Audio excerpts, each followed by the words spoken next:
Hola Bandidos, ¿cómo estamos? Welcome to Mel's Magic Official. I'm Magic Mel, and this is my angel, Charles. Welcome to episode 11 of season 11. 1111, yes, it is the number. Welcome.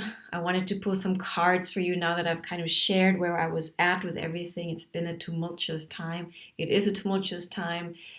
And yes, the question becomes ever more urgent, guys, to be, to evolve, or not. And if not, it looks pretty dire. So we're being squeezed and pushed and urged by the universe to cooperate and to go with the flow.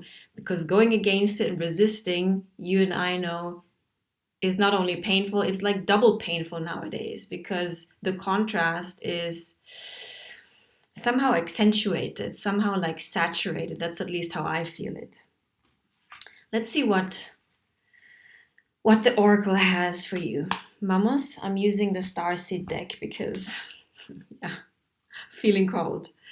Vamos allá, I'm checking in with your Asga team. Recording, we're recording. Yes, we are recording. Good. And with the oracle itself, what message do you have for you? Yes, you.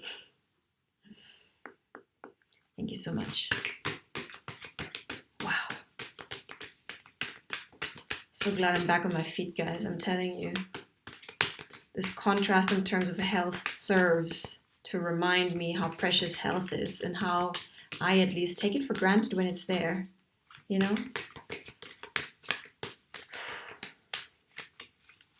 Let's take care of ourselves mentally, physically, emotionally, especially in this world we're coming out of, which is rather traumatizing. It doesn't even fulfill the basic needs of children.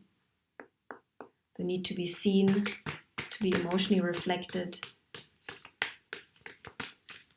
where children can have all of their emotions felt. It's like stuff we thought was not necessary, but it is. So, 2 cards came out. Vamos allá. First card. The Void. Stop. Embrace winter. Great cosmic womb. Wow. What a compelling image, no? It's very powerful.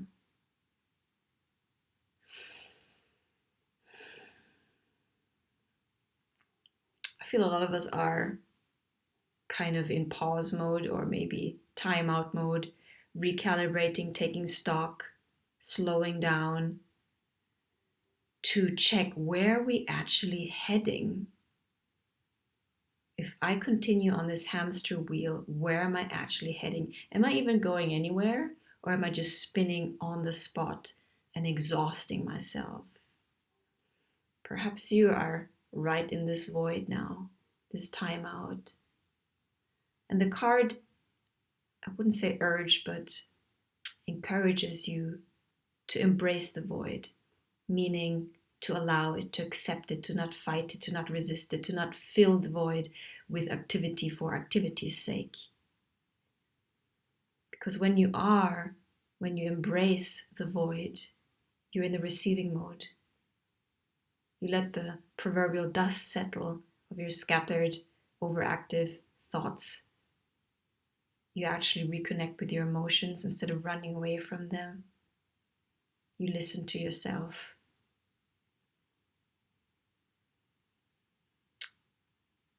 And perhaps it is in this void where you can find your compass again in a world that looks so chaotic and directionless. In a world where it is difficult to discern what is right, what feels right, what is true, what is not true. Perhaps it is in this void where you can connect with your own truth, which is not only intellectual or conceptual. Let's remember that we have 3 brains: the mind, the heart, and the gut. And it's often only when we slow down Then can we really listen? Check in with our heart. What is our heart's truth? Check in with our gut. What is our gut really feeling? Gabor Mate also said the truth is not something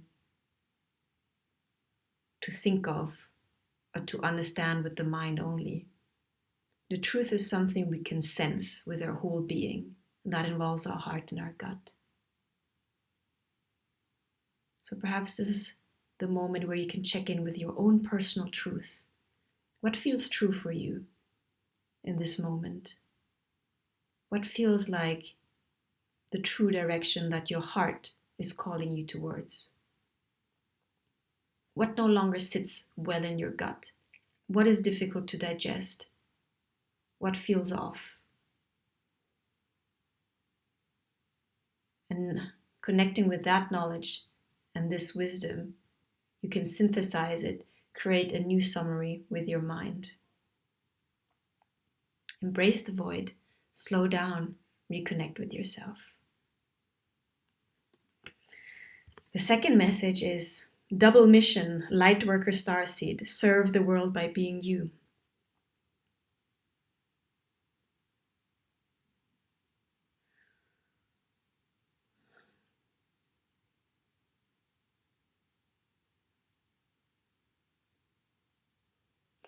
You are a gift to the world. There's nobody like you. Nobody sees the world and feels the world like you do. In that sense, you are alone. And that's quite difficult to grasp, that perhaps there's nobody out there, nobody else who can see things 100% like you do. But it also makes you magnificently and tremendously unique and valuable. You have gifts in you that the world needs. You have medicine in you that the world needs. There's people out there who will only resonate with your way of being, with your way of seeing, with your way of expressing yourself. Without you, it's like one instrument in the grand orchestra is missing. Because your keynote, your specific keynote, will be missing in the grand symphony of the universe. So value yourself.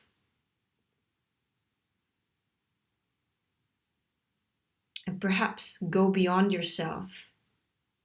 See that the world needs you, that you can be and are called to be of service to the world. And not by sacrificing yourself, quite to the contrary, by being authentically you, by not pretending to be someone else, by not imitating someone else, by liberating yourself and accepting yourself for who you are underneath all of those layers of conditioning and masks, bringing out the fullness of all of your aspects, the quirky side, the intense side. That is what the world needs, not another photocopy, another Xerox copy of someone else. Your authenticity is the light that is needed in the world. When you align your mind with your heart, with your gut, when you align your energy field, you are a vessel of light that is refracted in the specific mosaic of your being outwards. You have a specific aura, a specific light beam to shine into the world. So we spoke about darkness, the catastrophes, the violence, the destruction out there.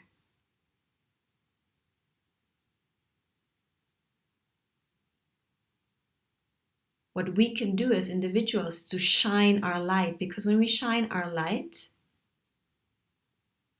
we connect with our own personal will and the divine will, because we will be aligned in that light. And we will create miracles. We will act from our highest self. We will create from our higher self and bring light to the world in the mirrored expressions that that can take. Your service can be as unique as you are. It doesn't need to be the activist that goes out into the field. It can be the quiet gardener at home who's tending to the plants, tending to the animals. It can be the mother. It doesn't matter. It's your unique calling that is needed, not someone else's. Your unique calling. So why not reconnect with your truth and follow that calling? Shine the light of your awareness on all the rejected, betrayed, and denied parts of you. Integrate your shadow and shine your authentic light out. That is your greatest service for yourself and for yourself, because the world is a reflection of you. You are the world. We're all one. We're all the one looking at each other in a hall of mirrors. That's how crazy this place is. And remember that being authentically you is joyful. It will energize you. It will light you up from the inside out. It will make your eyes shine. Because your eyes are not just meant to see, your eyes are meant to shine. And your hands are not just meant to take, your hands are meant to give and share. That's what I channeled from this. And do we have some time? No, let's keep this nice and short. I want to pull a card from the Divine Feminine deck after this one. Thank you for being here, Bandidos. Remember, this is Magic Mel and the Love Rebel Tribe, because love is a rebellious act these days in this age of darkness. We're coming out of it. We're coming out of Kali Yuga. We're going back into the golden age. We are a bridge towards that by reconnecting back with ourselves. Thank you for being here. I truly cherish your time and attention. If you like my video, do subscribe for more messages. Thank you for liking, sharing, and subscribing. And if you want to support Mel's Magic Official, you know I have my Patreon tribe on there. We are the Bandidos on there. See you for next episode. I'll pull some more cards for you. Ciao.